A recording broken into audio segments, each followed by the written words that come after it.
I do want to ask you though something, okay? Because we don't see this very often, really, hardly at all. Pillman's injured.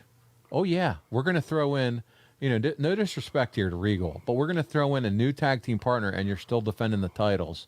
What's your thoughts on that? Hate it. I mean, you can't, and you're going to, well, your partner's hurt, but you just pick a guy to be your partner and you're going to defend the titles. That whole thing seems hokey, doesn't it? It absolutely, and I don't know if it was the injury. I don't know if you remember. Was it the injury that was the decision for you two to go over? Well, and I think it would have really left a sour taste in their mouth if those guys would have had a substitute and a manager on the floor and went over too. Maybe it was the best of, you know what I mean? Of a bad situation. Is all I can figure. Because the crowd popped for it. They were ready for you guys to see the title. Now, listen, this is one of your shortest, as far as the reigns, tag team title reigns that you would have. So I guess it's kind of considered what we call transitional champions, but they did decide to take the belts off of the Blondes here.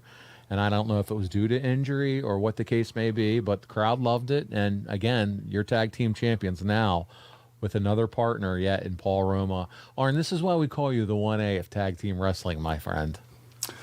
Well, I tried to, like I said, I tried to understand my position. Glad to have it.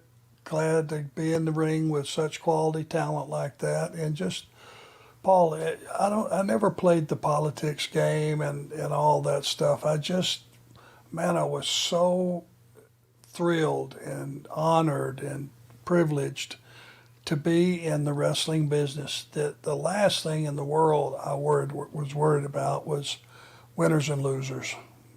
I was just more concerned with, man, doing the best job I could and in the business and being the biggest asset to the company and to the talent.